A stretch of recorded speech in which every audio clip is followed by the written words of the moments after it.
Golden State Media Concepts bring you Book Review Podcast, a haven for bookworms of all ages and the widest genres, from mystery to memoirs, romance to comedy, fantasy to sci-fi. If you love to read, this is the podcast for you. It's the Golden State Media Concepts Book Review Podcast.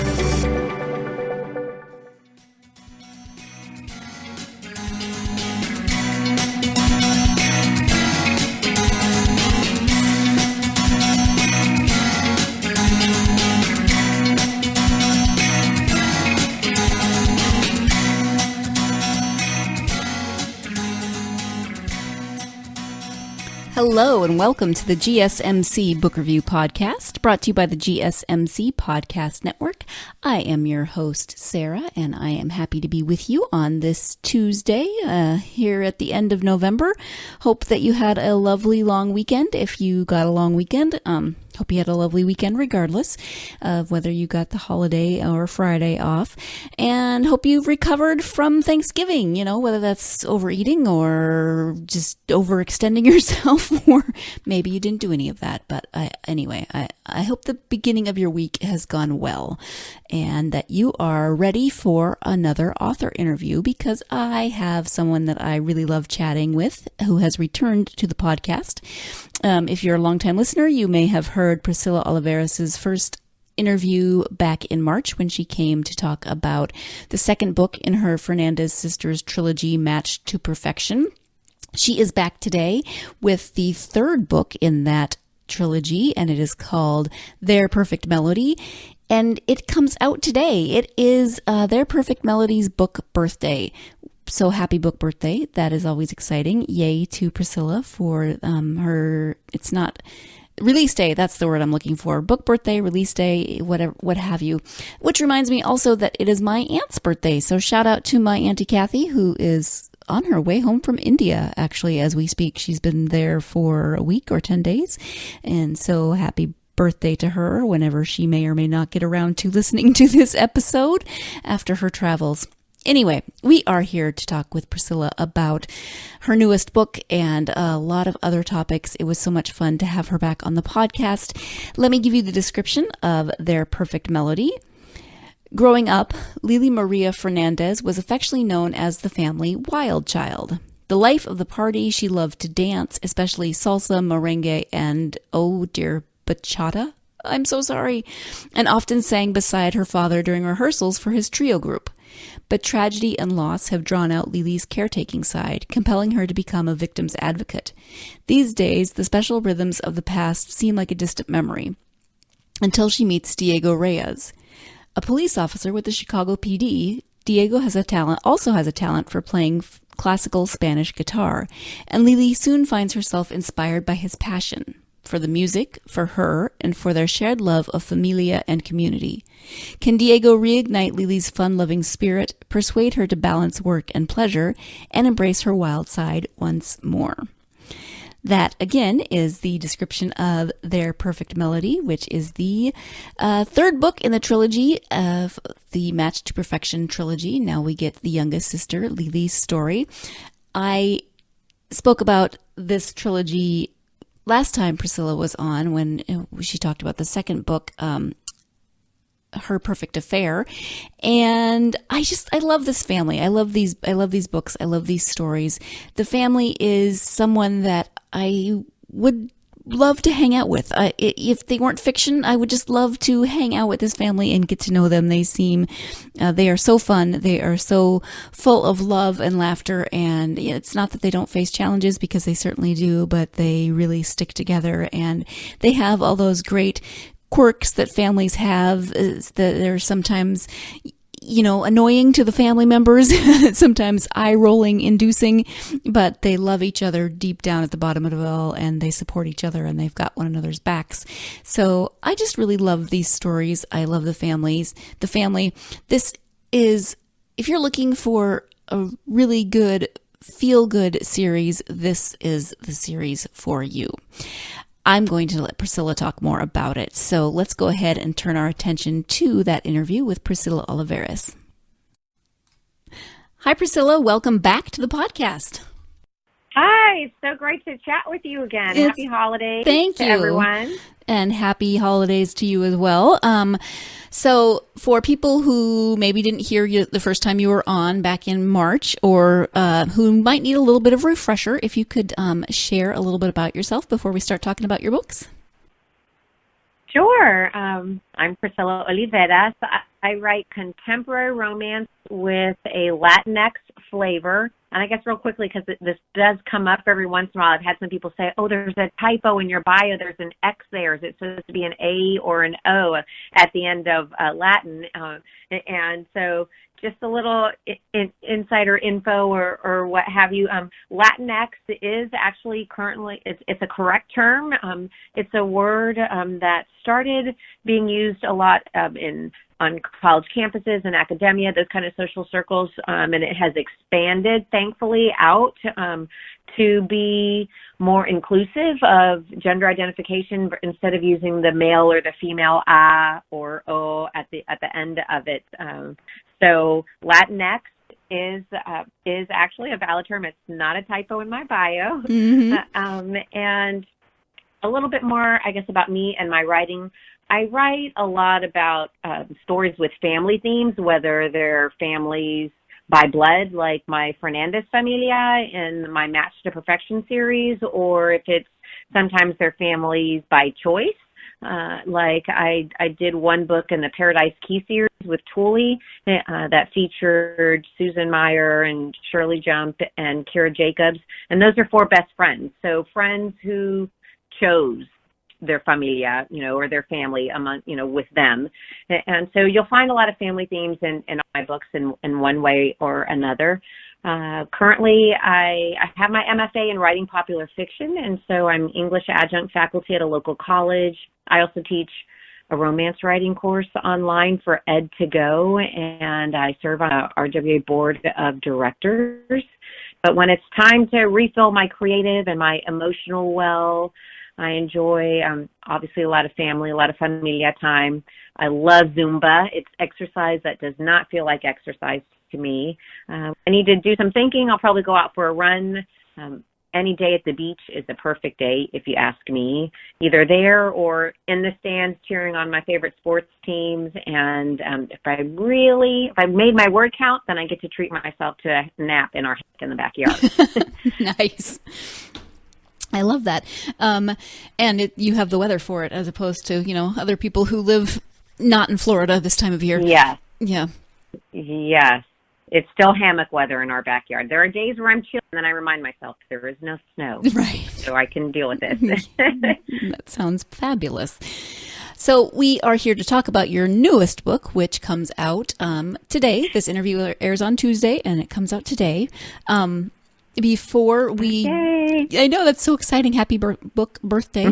Oh, thank you. Before we talk about that, since this is the 3rd in a series, or 4th if you count the novella, or the short story, can you tell us a little bit about the Match to Perfection series overall? Sure. The Match to Perfection series actually is my debut series as a published author. So it's one right now, I can't ever imagine a time where it's not going to be like my all-time favorite. It will always hold a special place in my heart because book 1, and that was His Perfect Partner. That's with the older sister, Yasmin. And that's the first book that I got to hold in my hand. So it's really, really special to me.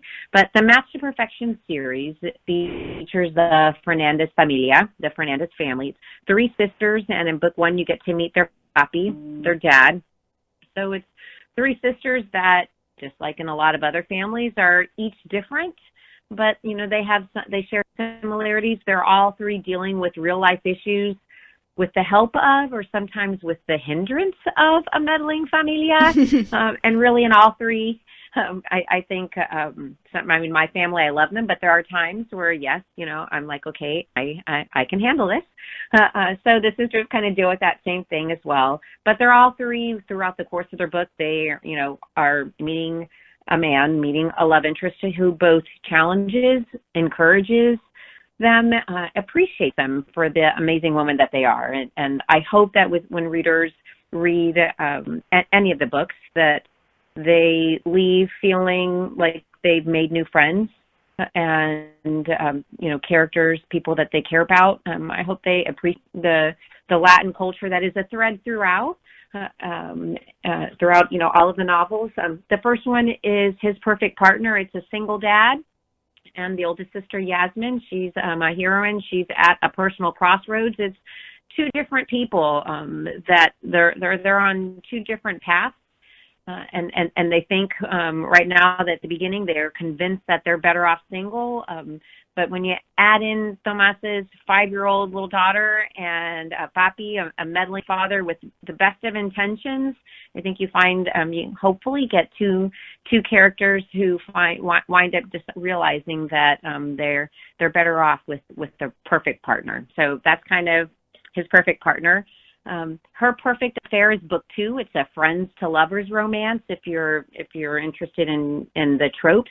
And this one features middle sister Rosa. She's a responsible sister. You want something done right and on time, you ask Rosa. And Rosa decides to take a leap, take a chance, and let her longtime crush, their family friend Jeremy, know that she's interested in more than friendship. And their one-night stand together winds up leading to a surprise pregnancy. And this book, I think the Washington Post did it really well when they gave me a really nice review. Sarah McLean did, and she said it's a story of two good people facing difficult decisions, trying really hard to do the right thing for their child as well as their potential family that they have. So Jeremy's my cinnamon roll hero. So if you're into cinnamon roll guys, a little maybe crusty on the outside, but soft and sweet on the inside, that's Jeremy.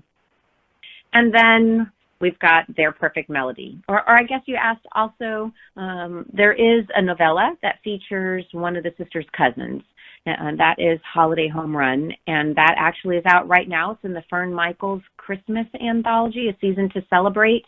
It's a short, just a 25,000-word novella, and that is their cousin Julia comes to visit from Puerto Rico, but unbeknownst to her family, she is determined during her visit, she's going to land a full-time job. She wants to stay. And so she is all business. She is working on a fundraiser it's a holiday fundraiser for a local youth organization, and she's going to do her best because she's hoping that will be her entree into getting a job. And the celebrity MC of that event is Ben Thomas. He's a former Chicago Cubs pitcher, and Ben is determined to show Julia that there's a little bit of time for both and that he can help her. He's got a game plan that will help her be successful and land that job, but also find some time for them to enjoy this holiday and hopefully many more together. Mm-hmm. So that's the Fernandez Familia, and those books are all out now. And this Tuesday, I'm super, super jazzed to share Lily's story with everyone. Yeah. I'm going to interrupt my own deep breath because we do need to take our first break of the podcast. But when we come back, we'll obviously have more with this interview with Priscilla. So stay tuned. You're listening to the GSMC Book Review Podcast, and I will be right back. Hi, this is Sarah, host of the GSMC Book Review Podcast. As not only the host of a book review podcast, but also someone who loves to read, I get excited when I get to recommend books for you, and I have one of those today. The New York Times bestselling author of Hoot, Carl Hiaasen, is back with Squirm, a wildly entertaining, slightly twisted new adventure about snakes, grizzly bears, a spy drone, a missing dad, and knowing when and when not to let things go. Squirm is recommended for readers ages 8 through 12, so if you have someone in your life who might enjoy this book, or someone in your life who you already know loves Carl Hiaasen, maybe you love to read together as a family. Whether you're already fans or you're looking for something new to read, I can definitely recommend Squirm by Carl Hiaasen. Support for this message comes from Random House Children's Books, and Squirm is available now wherever books are sold.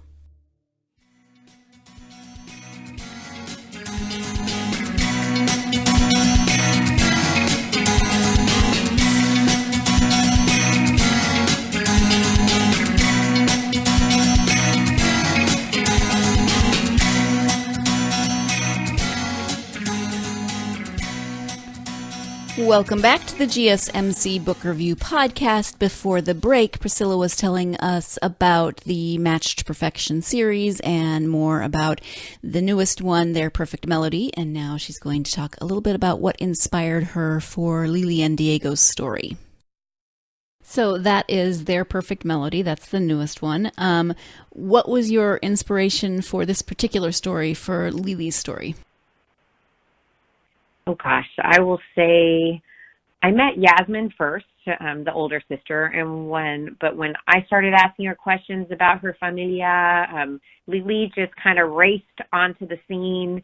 I can see Lily as a kid. I can see her as a teen, and she's spunky and she's got a joy for life. And you ask any of her older sisters, and she's just like a big kid, but I just knew that there was something deeper, something that maybe she was keeping or hiding from her sisters, from Papi, like a true pain that the girls lost their mom when they were the older two in high school, and Lily was still in elementary school. And she spoke to me to kind of scratch below her surface. And as soon as I found out about her caretaking side and the reason she is why she is, to try to, she became the family jokester to try to help her siblings and her papi through the loss of their mom. And so as soon as I knew about this caretaking side of Lily that comes out throughout the course of the two books, and you realize by book three, because in the first two books, she's a college kid, and in her book, she is out in the world and she's working as a victim's advocate, and things that have happened in her life have led her to that. But I knew then that I kind of needed a hero who would understand how important that is to her. But she's got these rose-colored glasses on her, perched on the end of her nose, and sometimes it's good, but she can get herself into some situations that aren't as safe. And Diego came to me, and they balance each other in what I hope is a beautiful way. Diego's like my favorite. I hate to say that because I feel like I'm cheating on Tomas and Jeremy, and I could not pick a favorite of the sisters, or add Julia in that mix, because they're like my best friends, are like my girls. But I'm super excited for people to get to meet Diego. Mm-hmm. And this book is, as I said, it's the third in the series, but there's a bit of a time jump. Mm-hmm. So talk about your decision to jump ahead a bit. Well, like I said, Lily was in college in books 1 and 2, and there's something that happens in college that's kind of alluded to in Rose's book that kind of really shines a light on the path that Lily wants to take. But I wanted to show her as the mature. She's still, 20s, mid-20s. So it's not that she's this mature woman. She's got a lot of living and growing up and learning and stuff still ahead of her with Diego.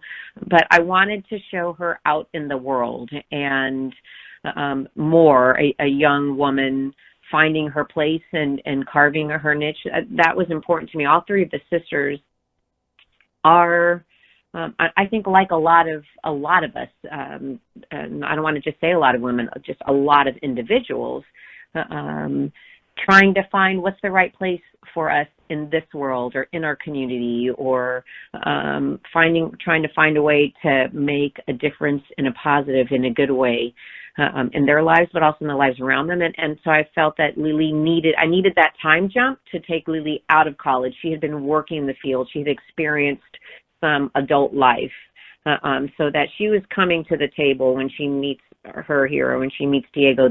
They both lived enough that they know who they are, and they're at a place where, when the opportunity to begin a relationship, a healthy relationship, they kind of know what they're bringing to the table. Mm-hmm.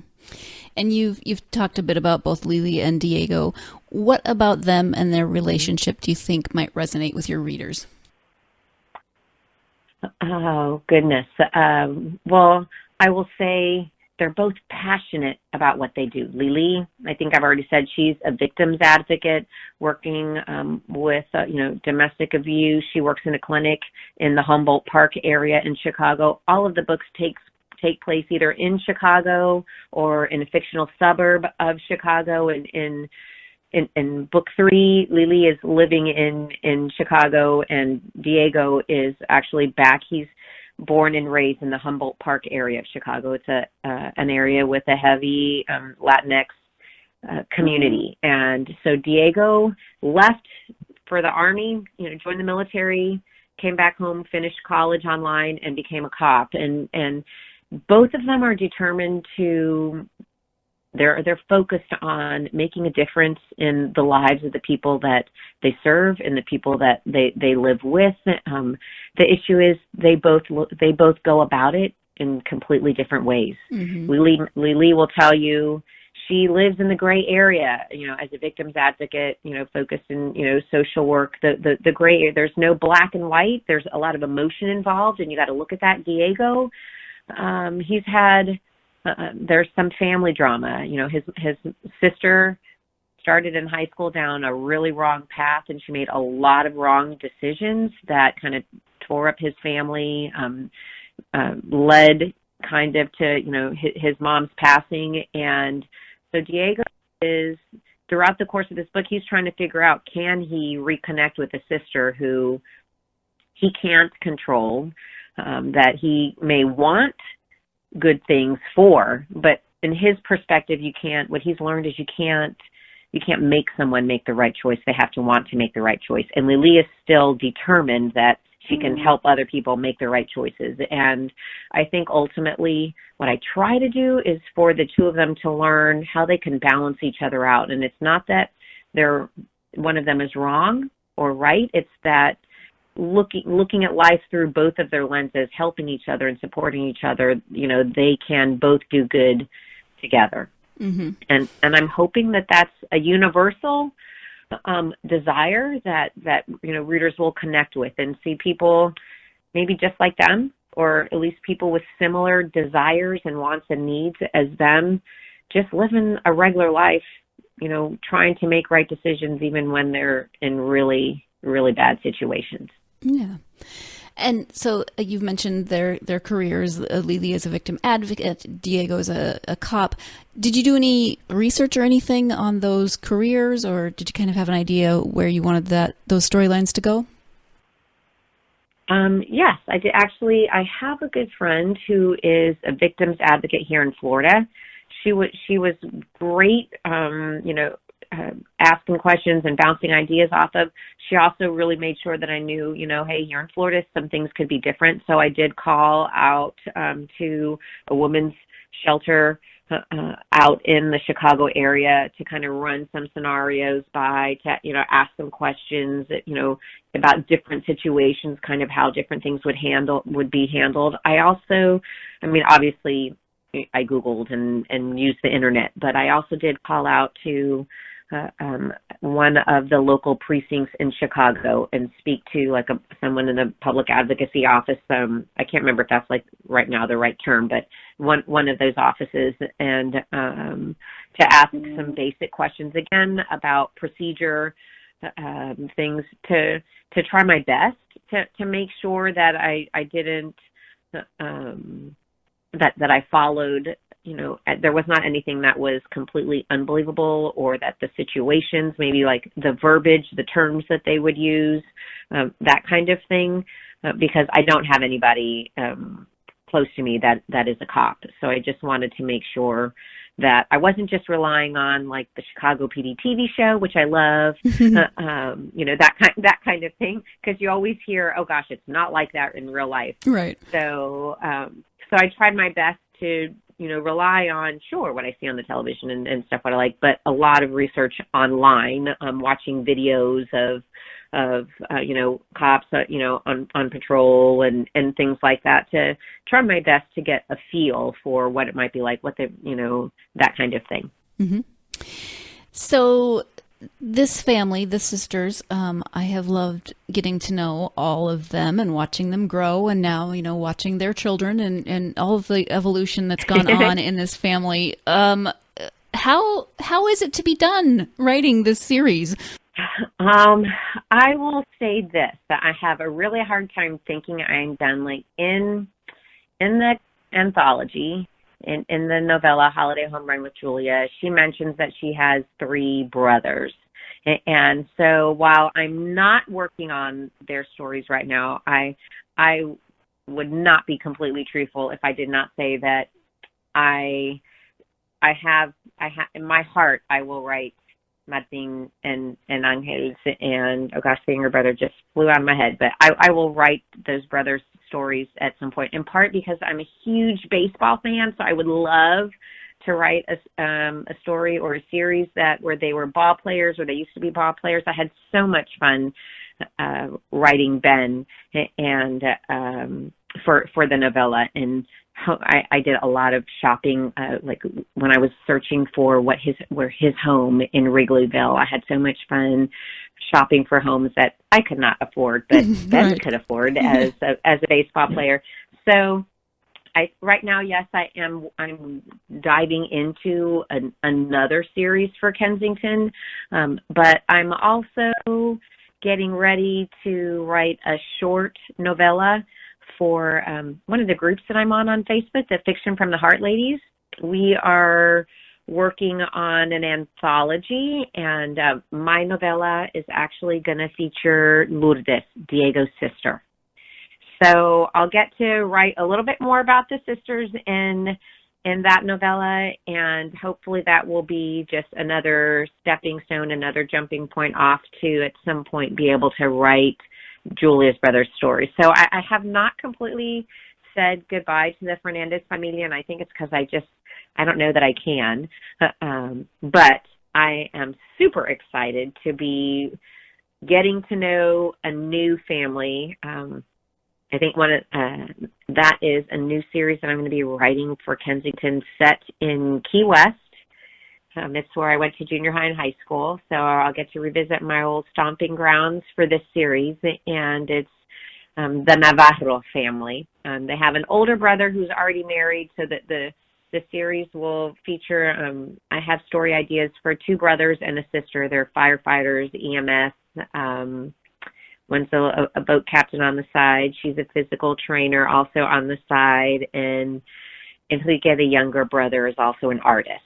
So there's a lot going on, and I'm just getting ready. I'm starting book 1 in that for Kensington. Okay. Thank you for that. Going to jump in here so we can take our second break of the podcast. When we come back, we'll be talking a little bit more about that anthology that Priscilla mentioned earlier, A Season to Celebrate. So stay tuned. You're listening to the GSMC Book Review Podcast, and I will be right back. Tired of searching the vast jungle of podcasts? Now listen close and hear this out. There's a podcast network that covers just about everything that you've been searching. Hey! The Golden State Media Concepts Podcast Network is here. Nothing less than a podcast bliss with endless hours of podcast coverage. From news, sports, music, fashion, cooking, entertainment, fantasy, football, and so much more. So stop lurking around and go straight out to the Golden State Media Concepts Podcast Network. Guaranteed to fill that podcast itch. Whatever it may be. Visit us at www.gsmcpodcast.com. Follow us on Facebook and Twitter, and download us on iTunes, SoundCloud, and Google Play.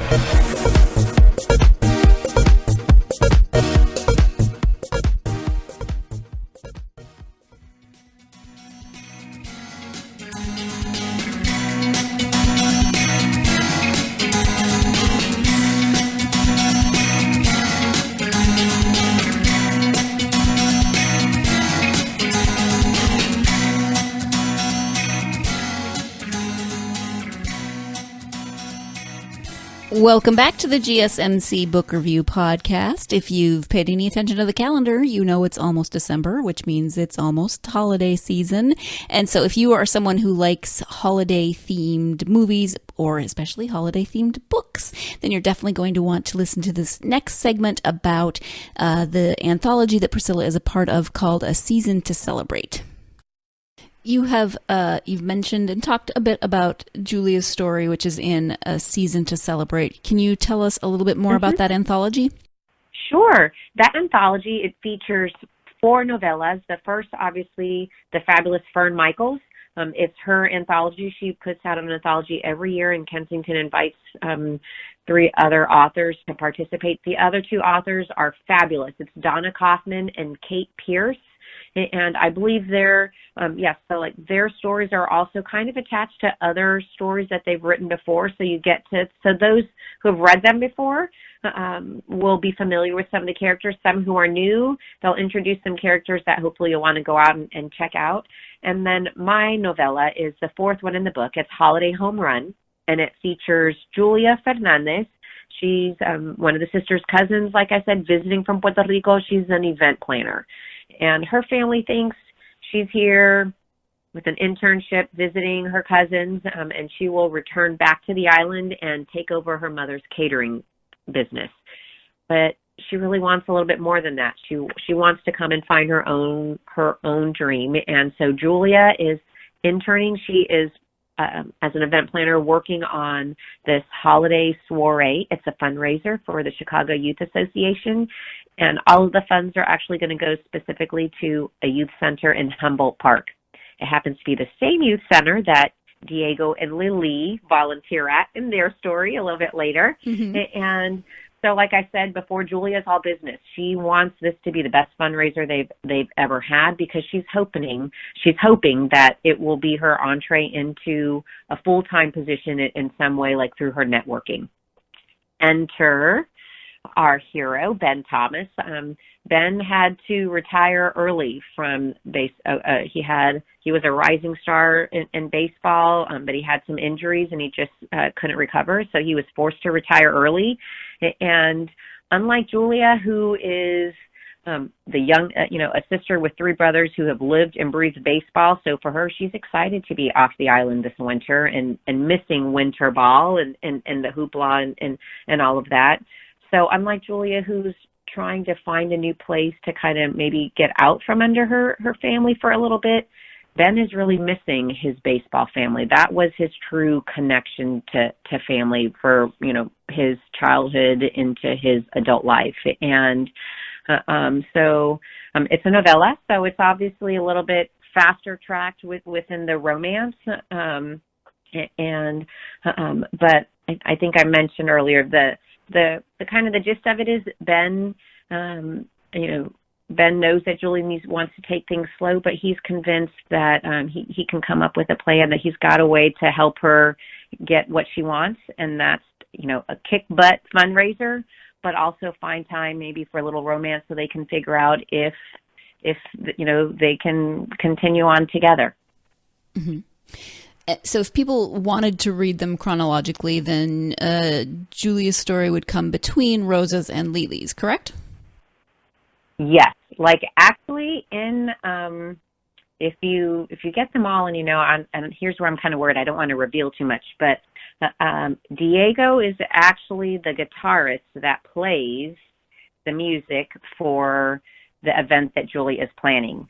Okay. And so I did have to try to, in my plotting, I had to figure out, something has to happen that Lily can't meet him, because she doesn't meet him until her book, which is supposed to be like 6 months later. Right. So I did have to, like in my plotting, it helped that I was kind of, my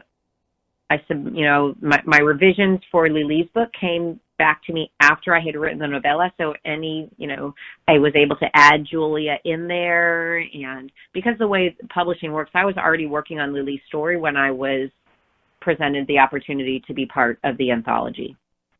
And they did ask for it to be in my story world. And I couldn't invent another sister. So in came a cousin. So you will see that like in the anthology, what I wanted to try to do was also introduce some of the readers who would be new to me to the Fernandez familia. So Julia lives with Lily. So there are a couple scenes where, you get to meet Lily. They have they have a Thanksgiving meal with all of the sisters and their extended family. And then when you get to Lily's book, now Julia is living, in Chicago. She's no longer living with Lily, but she's in Chicago. So there is a scene or two where Julia is there with the sisters as well, because she's now been brought into into the the scene, whereas in book 1 and 2, Julia had not arrived in Chicago yet. Right. Okay. Thank you for that. You also mentioned the anthology that you're working on with one of your Facebook groups. Just made up a new word. You're involved in a couple of groups. I know that you are active with the Four Chicas. Do you want to talk a little bit about that group and what you're up to?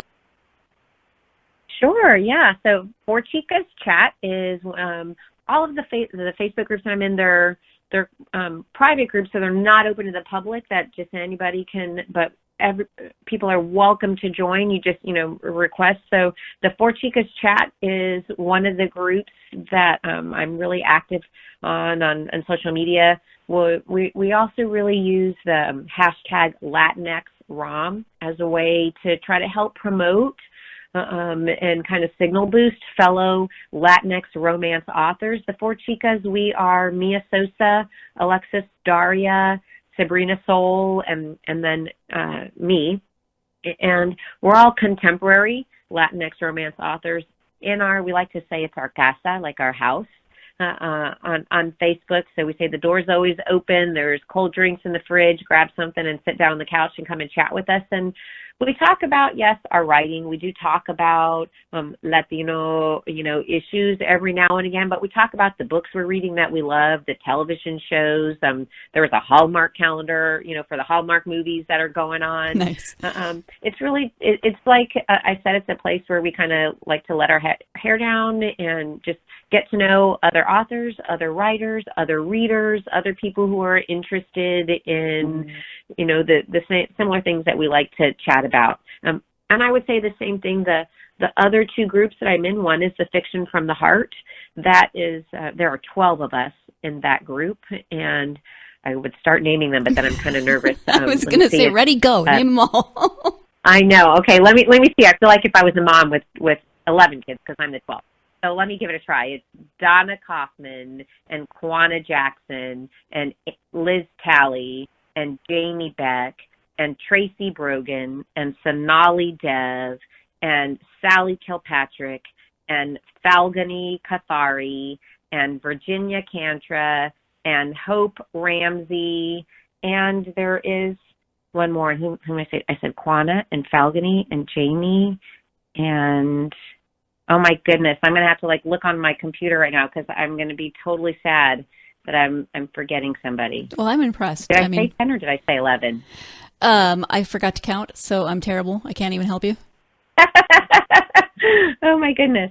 And then I'm also I just newly was invited to join Racy Reads. And Racy Reads is a Facebook group, and at first I thought, I don't really, my books are more on the lighter side. Maybe I'm trying to get one jalapeno pepper if there's 4 jalapeno peppers in the heat level.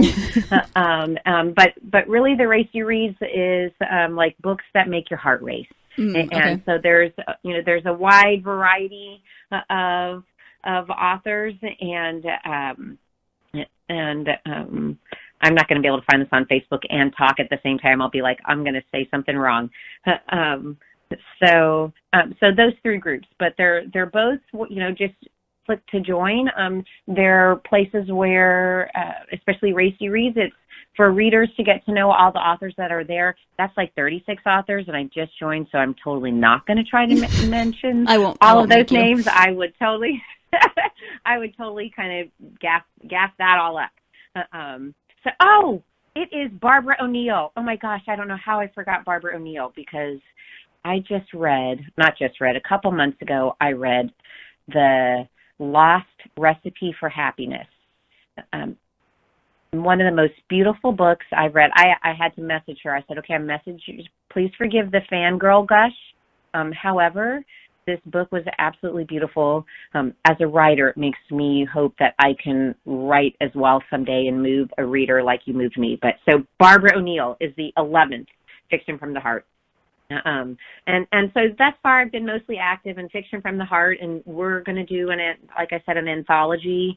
We're shooting for next June. It's kind of like a Second Chance Brides theme.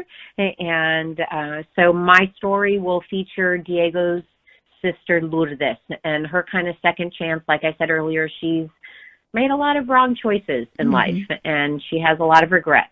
And she's at a place where she's in a good place finally. This story is 2 years after Lily and Diego's, so it's kind of like a double second chance. She's hoping to give herself a second chance at leading a good life, and it's a reunion love story with her high school sweetheart, who has moved back to Chicago. And so all of the Fiction from the Heart novellas in that anthology will have some type of second chance scenario with a wedding also involved, whether it's the main characters or they're at a wedding or something like that. So mine, if I can do it right, it's Lily and Diego's wedding. Okay. So I'm excited to write that one as well. Yeah. I kind of went off track. You were asking me about Facebook. Sorry. No. You talked about all of your groups. We initially started with the Four Chicas chat, but then you talked about your other groups, so I don't think you went too crazy. Is there anything else that you wanted to say about Four Chicas chat, or did? No, I think we're just we've gotten some really our goal with kind of forming our group and the four of us together. Really, they're within romance, within publishing. I mean, within the world in general, but in our little corner of the world, there's been a lot of talk for years, and it has kind of crescendoed now about the need for more diverse romance, whether, in the form of diverse characters on the pages of our books, diverse authors getting an opportunity to have their voices heard. And the Four Chicas, we came about right before my book debuted. I wanted to kind of pitch the idea to HEA USA Today, and thank you to them about kind of doing an interview with four Latinx ROM authors or four Latina authors and they said yes. And from that interview, we all kind of realized similar goals, similar desire to write great romance novels. Sometimes with Latinx characters, mine always are. I think Sabrina Souls typically always are. Alexis and Mia write some with, some without. But it's mostly just a place. We've come together and we've created the Four Chicas as a place of support for readers and writers of diverse romance, but really just of great romance stories. Because people have asked me, well, but if you write with Latinx characters, if I'm not Latinx, am I going to identify? And my answer always is, doesn't matter our background. We all love and need and want, and the essence of the romance. Is there a little Spanglish in there? Yes, because my characters, speak in Spanglish thus far. And I try really hard to immediately make some kind of, either the response or make it clear to the non-Spanish speaker what has just been said, whether it's a word, whether it's a quick phrase, when Yasmin tells Lily, cállate la boca. And if you don't speak Spanish, you have to wait until after the break to find out what that actually means. So stay tuned. You're listening to the GSMC Book Review Podcast, and I'll be right back. Still on the search of that one true love? On the limbo in this crazy world of dating, marriage, relationships? Well, listen to the Golden State Media Concepts Relationship Podcast, your one-stop podcast for everything about relationships.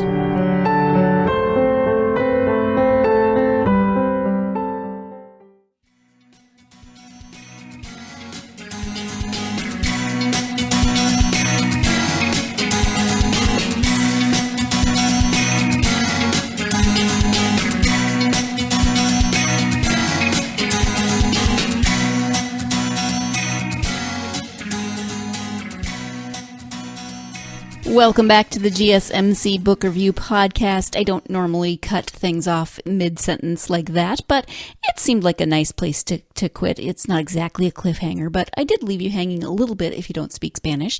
I am not going to try to say the phrase that Priscilla said before we went to break because I will butcher it. But as we get back into the interview, she will tell you what that phrase means. Lily responds, "Don't tell me to shut my mouth," for something like that. I've learned I've learned a couple believable. of Spanish swear words that I have no idea how to pronounce them, but I've learned how to spell them. Mostly just like damn. Yes. Diego tends to say damn a lot. It seems like he does. And I will say I will say that there's a word in Puerto Rico, like in the Caribbean, we say coño, which it means damn, but it's also in a way like if I saw a friend and I was like, "Damn girl, you look good," so I would say, "Oye coño nena, te ves bien," so not it's a curse word, but it's also like I stubbed my toe and ay coño. So not always like a really, really negative, bad, ugly swear word. Right. In Puerto Rico, that's how. But I know I do have to be conscious, like that is a word that has another meaning in other places. So when Diego says coño, I tried really hard to not just repeat damn, because I don't speak in Spanish and then repeat it in English in my head, but say, say something so that the reader understands what coño means to him, because it could mean something different to somebody else from, not in the Caribbean. But it's not believable to have a Puerto Rican character who doesn't say that. Although, like I noticed, the first two sisters had it, and Lily did say it, but because of that double meaning, I gave her other words to say, but I could not have Diego say it as a cop, with a life on the streets. I'm like, I'm sorry. He has to say it. So there you go. and back to your initial point about, will I identify with the characters if I don't have, a Latinx background? Well, I can say for myself that I do not have a Latinx background, and I love this family. I love the characters, and there's a lot of things that remind me of, certain parts of my own family. So we might not have the same culture, but family elements can cross over in a lot of different areas. So there's things that people will recognize. I hope so. I think most definitely. One of my best friends, one of my longtime friends, my youngest and her daughter and another family and another girl, they were best friends in kindergarten, first and second grade, and then military moves kind of moved us away. But this mom, she's one of my best friends, and she's Irish, and so and we'll talk about. She's like, I don't really know all that you're saying, but but our families are so much alike in so many ways. Like we talk loud and we fight hard, but we love hard, and we. Like my baby brother was just visiting, and actually I was just going to post on Twitter, but a picture that I took with him. I was like, hey, we don't always agree, or we may not always agree, but we always love each other, and I know no matter what, he's got my back, and that's what my girlfriend, was saying. She, from a strong Irish background, the similarities between the cultures, and I think the bottom line is we all want to live a good life, and we all want someone who understands who we are, and accepts us even at our worst, but maybe challenges us to be better when we're at our worst, and is there at the end of the day. Yeah, absolutely. We've talked about a lot. We've talked about Facebook. So speaking of Facebook and social media, where can people find you online in terms of websites, social media, any place they can find you? Sure. I try to keep it really simple, and I know that Priscilla is a difficult word, can be a difficult word to spell. I get a lot of misspelling. So my social media, my website, my Instagram, and my Twitter account are all Pris, P-R-I-S, Oliveras. My last name is like Oliver, and then A-S. So you could, my Twitter handle, my Insta handle are at Pris Oliveras. My website is simple, www.prisoliveras.com. Oliveras.com. And on Facebook, my author page is, it's usually, I think it's like facebook.com/ or whatever, that slash, that's bending forward or leaning forward, and then Pris Oliveras. So you can find me. I try to keep it consistent, but keep to the Pris, and that way, hopefully, less spelling errors. Right. But I would love to see you. I'm really active on Twitter, Instagram, and Insta stories. I will say, if you are in the Gainesville, Florida area, this coming Saturday, December 1st, I'll be having the first live reading of Their Perfect Melody at the headquarters in the Alachua County Library at 2 p.m.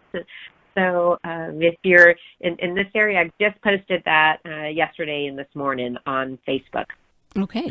So I don't know where your listeners are, but if anybody's in the Gainesville area and you want to come out to the library at 2, we'd love to see you.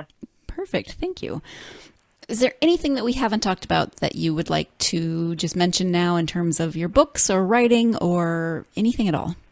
I guess really I would just like to say a special thank you to family and friends and the readers out there who I haven't gotten to meet yet, who I would love to meet someday. It was just over a year ago. My first book came out October, was September 27th last year. And so it's kind of been a really busy year of writing and revising and trying to learn how to promote, market, and all of that. And I'm just sincerely thankful to everyone who's been so supportive in buying my books or telling their friends or loved ones about their books. It really means a lot to me. I'm trying really hard to make everyone proud, and I know that any little successes that I've had have been because of the love and the support of